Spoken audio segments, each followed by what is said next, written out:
Penyanyi muda berbakat dan bertalenta satu ini memiliki wajah yang eksotis. Siapa lagi kalau bukan Marion Jola? Sebagai jebolan Indonesia Idol, dirinya sudah menunjukkan eksistensinya di bidang tarik suara. Marion Jola juga merupakan salah satu penyanyi muda yang banyak mencuri perhatian publik. Selain karya-karyanya, penampilan Marion Jola juga tak kalah menarik untuk dibahas. Nah, seperti yang diketahui, Marion Jola memang dikenal dengan image penampilannya yang seksi. Tak hanya gaya busana dan body goalsnya, tampilan kulit gelap Marion Jola juga sukses menyita perhatian. Yap, Marion Jola terlihat tampil percaya diri memamerkan tampilan kulit gelap yang eksotis, di saat banyak perempuan Indonesia khususnya berbondong-bondong memiliki tampilan kulit putih yang disebut-sebut menjadi standar kecantikan masa kini. Nggak heran deh jika setiap penampilannya yang eksotis selalu banjir pujian netizen.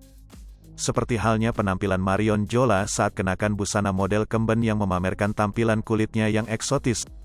Lihat yuk seperti apa penampilannya. Marion Jola tampil dengan kulit eksotisnya. Marion Jola tampak mengenakan busana model strapless berbahan bulu warna abu-abu. Seperti yang terlihat, penyanyi muda berusia 21 tahun itu tampak dengan gaya rambut panjang yang bergelombang. Eits, tak hanya itu, Marion Jola juga tampak mempesona dengan riasan natural bernuansa warna silver.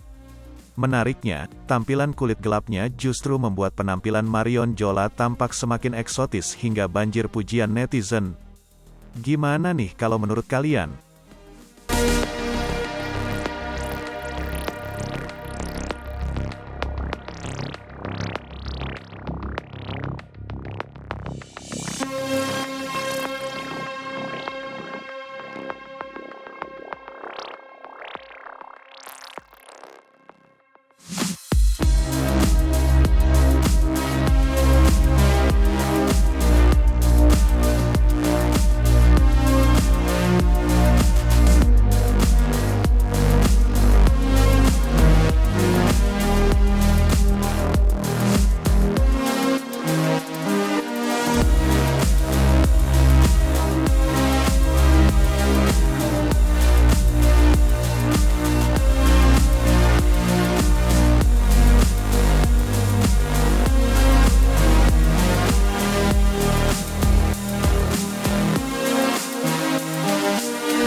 Hai pemirsa Sri Popo TV, jangan lupa komen, like, dan subscribe, serta tonton terus berita-berita terupdate lainnya ya.